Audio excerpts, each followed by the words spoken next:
আচ্ছা, এখানে error correction আছে।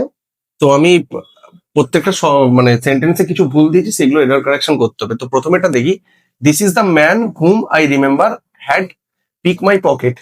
মানে আমি এখানে বলতে চাইছি এখানে একটা মানুষ আছে যাকে আমি মনে করছি হয়তো সে আমার পকেটটা মেরেছে আর কি, পিক মাই পকেট। তো এখানে যখন দুটো কমার মাঝে একটা শব্দ থাকবে ওইটাকে আমি বাদ দিয়ে দেবো, এই জায়গাটাকে বাদ দিয়ে আমি ভাববো, ওটাকে একটা আলাদা শব্দটাকে ঢুকে দেওয়া হয়েছে।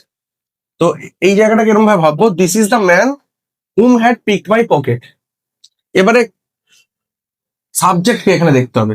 তো ম্যানটা সাবজেক্ট, ম্যান পকেট মেরেছে, তাহলে ম্যান যেহেতু সাবজেক্ট আর হুমটা যেহেতু ম্যানটাকেই বোঝাচ্ছে, তাহলে এখানে সাবজেক্টিভ কেস বসবে। হুম হচ্ছে হুয়ের অবজেক্টিভ কেস, যেহেতু ম্যানটাকেই বোঝাচ্ছে তাহলে এখানে ম্যানের সাবজেক্টিভ কেস হু হবে।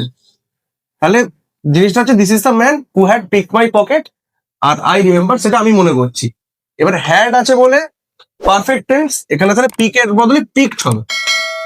এই হলো এখানে এরর কারেকশন। আরেকটা জিনিস দেখাচ্ছি, it was generally agreed that the speeches of their PM were better than the ministers. বলছে যে প্রাইম পিএম মানে প্রাইম মিনিস্টারের যে স্পিচ সেটা হচ্ছে অন্য মিনিস্টারদের থেকে ভালো। এটা জেনারেলি এগ্রি করা হয়, এটা মেনে নেওয়া হয়। তো প্রাইম মিনিস্টারের যে স্পিচ সেইটা হচ্ছে সাবজেক্ট, সেটা কি অন্য মিনিস্টারের থেকে ভালো হতে পারে? না, পারে না। তা প্রাইম মিনিস্টারের স্পিচ অন্য মিনিস্টারদের স্পিচের থেকে ভালো, সেইটা হতে পারে। তো সেই ক্ষেত্রে it was generally agreed that the speeches of their PM were better দেন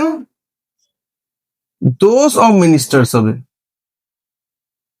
মানে দোষ মানে ওই স্পিচ গুলোকে বোঝানো হচ্ছে, প্লুরাল আছে বলে দোষ হচ্ছে, স্পিচেস ছিল। তারপর যদি এই এরোটা দেখি, the bus was hired by the ladies for its picnic. তাহলে বাসটাকে হায়ার করা হয়েছে, ভাড়া নেওয়া হয়েছে, লেডিসরা নিয়েছে তাদের পিকনিকের জন্য। বাট লেডিস কি এখানে বস্তুবাচক না একটা ব্যক্তিবাচক জিনিস? তো এখানে ফর ইটসটা হবে না, ইটসটা কোনো বস্তু কোনো ইতর শ্রেণীর প্রাণীর ক্ষেত্রে ইউজ হয়। তাহলে ফর দেয়ার পিকনিক। তারপরে I try to contact you all this days.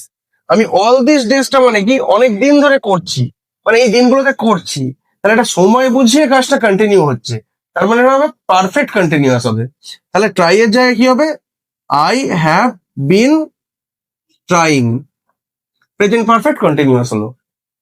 তারপরে she will leave before he come. একজন ছেড়ে গেছে, একটা মহিলা একটা ঘর ছেড়ে গেছে আর সে আসার আগে। তাহলে ফিউচারের দুটো ঘটনা, তাহলে ফিউচার পারফেক্ট। ফিউচার পারফেক্ট আগেরটা হয়, তাহলে এটা কি হবে? Will have V3 left before he. এবার হিটা তো এই পরেরটাকে লিখতে হয় সিম্পল প্রেজেন্টে, তাহলে সিম্পল প্রেজেন্টে থার্ড পার্সন সিঙ্গুলার মানে এস হবে।